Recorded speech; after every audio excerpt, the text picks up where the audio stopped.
Bonjour, aujourd'hui je vais vous parler de l'equalizer. Comment utiliser un equa sur vos prises et en mix, en master si vous voulez, etc. etc.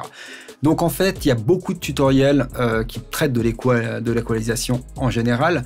Malheureusement, moi ce qui me dérange, c'est que tous ces tutoriels sont très monotâches, mono-cibles, dans quelque chose de très défini.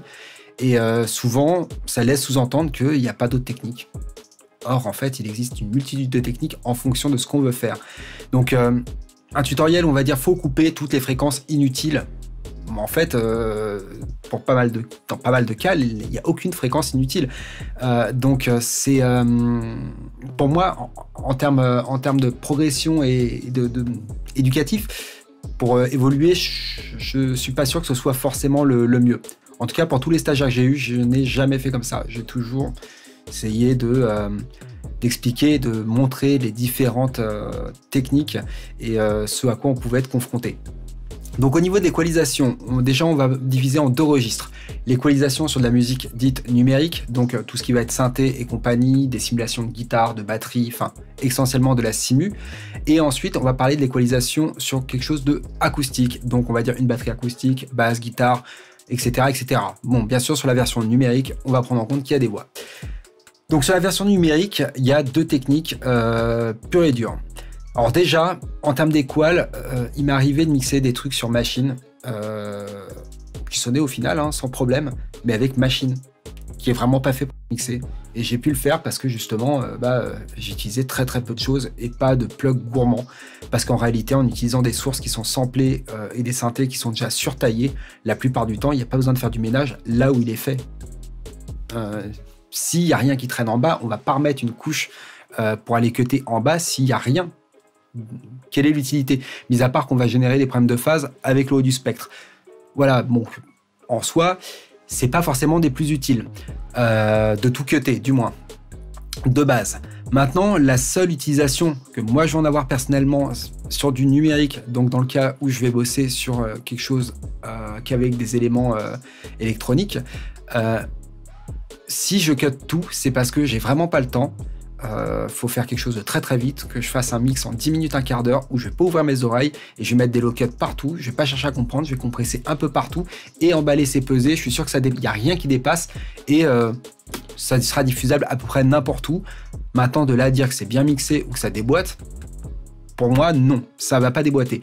Et à ma connaissance, je n'ai entendu aucun morceau commercialement viable sonner de la sorte. Il faut laisser des choses dépasser un petit peu, pas trop. Il faut que ce soit contrôlé. Maintenant, la différence qu'il va y avoir entre quelque chose qui va être commercialement viable, on va dire, enfin, j'aime pas trop le terme parce qu'on pourrait faire marcher tout et n'importe quoi, mais ça va être dans la source de base. Autant sur un élément électronique, on pourrait se dire, c'est un élément, il fait pouette, qu'il soit un pouette ou un pouit, ça change pas grand-chose. Or, ça va tout changer. Notre élément, si de base il ne sonne pas dans la mise à plat, dans tous les éléments, dans l'écriture du morceau, il va falloir traiter et utiliser des equa. Or, comme je le disais, normalement sur des éléments type simulation, donc tout ce qui va être plugin, VST et compagnie, généralement on a très peu besoin d'équaler. Je leur dis, il m'est arrivé de faire des tracking. Donc le tracking, ça veut dire que j'ai les éléments en fait en audio avec les MIDI qui sont assignés et généralement je vais aller rassigner des sons de divers modules à ces fichiers MIDI pour les faire sonner directement dans la mise à plat. Donc je sais pas, je vais avoir un piano en wave fourni par le compositeur par exemple et moi je vais aller chercher un autre piano. J'ai les infos MIDI, je vais juste aller chercher un piano, donc je vais garder généralement un piano, mais juste un piano qui rentre tout de suite dans la mise à plat. Ce qui fait qu'après il n'y a pas besoin de tailler. Et vaut mieux bosser comme ça, à la limite, c'est un ressenti perso, et c'est ce que je constate dans la majorité des choses qui sonnent vraiment bien de toute façon, c'est qu'il vaut mieux avoir le son qui sonne à la base que d'avoir un son et de le traficoter dans tous les sens. Bon, mis à part si on veut faire du texturage, si on commence à mettre des effets vinyles et compagnie, il y a toujours des cas exceptionnels. Mais de base, en musique électronique, on va dire, juste mettre les bons éléments à la base. Il m'est arrivé, par exemple, sur du tracking, avec du synthé hardware, par exemple avec des modules hardware, d'aller essayer 3 ou 4 coupes de DI préamp différentes pour trouver la bonne texture sonore qui marche avec le synthé pour que ça marche tout de suite avec la mise-up, pour pas qu'il y ait de traitement derrière. Qui dit traitement dit perdre des choses, étriquer le signal et compagnie et compagnie. Si on veut quelque chose d'assez ample, assez large, vaut mieux essayer de couper le minimum de choses possible. Sur un synthé, je le redis, généralement, il n'y a pas grand-chose. Et en particulièrement quand c'est en haut plug. Ce qui n'est pas un défaut, ce qui n'est pas un mal. Mais en soi, c'est facile à faire sonner. C'est ça l'avantage, c'est qu'il y a très peu de choses à faire. En musique électronique, c'est vraiment, vraiment très, très simple à faire sonner. On n'est pas sur quelque chose d'acoustique, on va avoir vraiment des problèmes de phase entre pas mal de choses. On est sur des trucs qui sont quand même assez rikiki. Donc, de venir couper encore tout ça, ça va vraiment encore rendre la chose vraiment très, très serrée, très boîte à chaussures. Après, ça peut être une volonté finale, il n'y a pas de problème. Mais globalement, si on veut quelque chose de assez ample, assez large, assez ouvert et qui, on va dire, sonne comme sur n'importe quelle grosse production, c'est pas en que tantôt vous allez y arriver.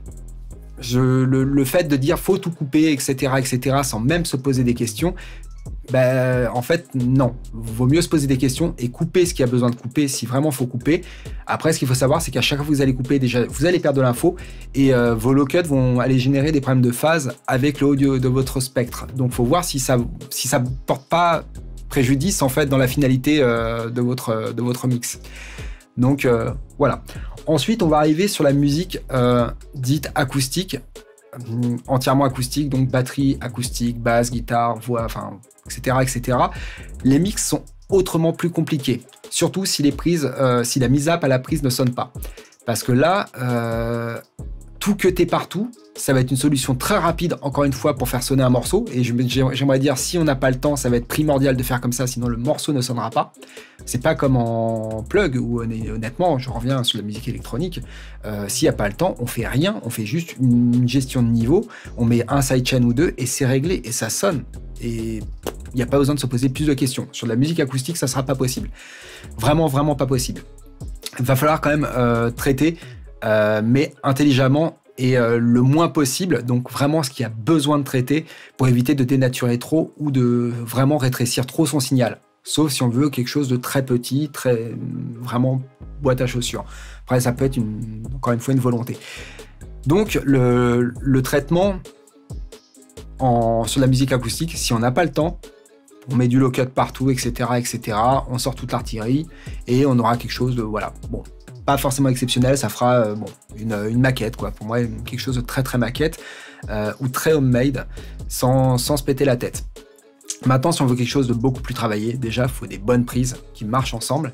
Et ensuite, les traitements, il faut juste, encore une fois, traiter ce qu'il y a besoin. Par exemple, je sais pas, on va dire, on a une guitare acoustique. On va pas cutter de la même façon si on doit la cutter. Une guitare acoustique, s'il y a une batterie, il y a une basse, il y a une voix derrière et un clavier, par exemple, que s'il y a juste une guitare acoustique et une voix. En théorie, s'il y a juste une guitare acoustique et une voix, honnêtement, s'il y a besoin de cutter des choses là-dedans, c'est qu'il y a vraiment la prise, elle est pourrie. Mais il y a de la place, hein. Entre 20 Hz et 20 kg, on a vraiment, vraiment de la marge. Pour glisser une voix et une guitare, normalement, il n'y a pas besoin de tordre le signal à fond. Ça doit marcher tout seul. Donc maintenant, après, dans un mix total, effectivement, on peut peut-être avoir tendance à cutter un petit peu plus sur une guitare, ou ce qu'on va aller chercher, ça va être du clink-clink, par exemple. Le coup de médiator, c'est la seule chose qu'on va entendre, et le reste, on va peut-être pas l'entendre. Donc de là à dire, ce que j'entends pas, je le cut, non. Personnellement, moi, je vais pas faire ça. Ce que j'entends pas, je vais pas le cutter. Ce que j'entends pas, je vais éventuellement le réduire, si je commence à l'entendre.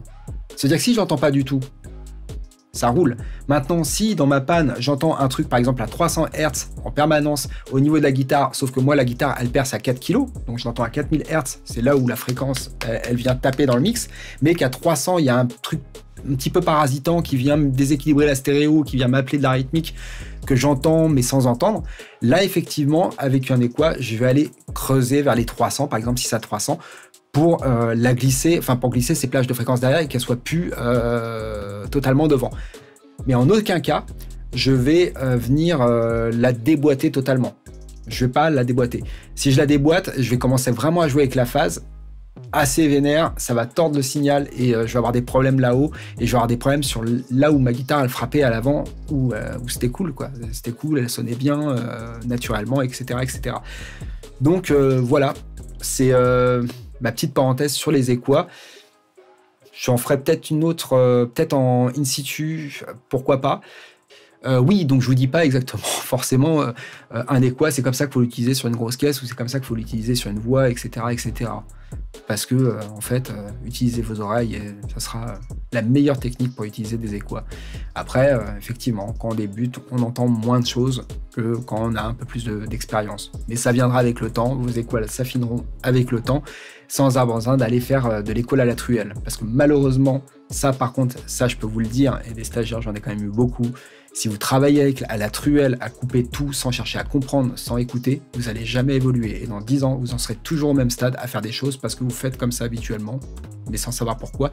Et voilà. Et en plus, vous n'allez jamais pouvoir répondre à une demande. Parce que pareil, hein, mixer quelque chose pour soi, c'est autrement plus simple que de mixer quelque chose pour quelqu'un qui a des prérogatives, qui voudrait que ça sonne comme ça. Et à un moment, des fois, on va te demander de se faire sonner un truc, sauf que tu l'entends pas comme ça ou que les prises, elles veulent pas aller dans cette direction-là. Et faut te débrouiller avec des outils en faisant le moins possible, éventuellement, d'amener la demande de ton client à répondre, enfin, ses pistes à répondre à sa demande.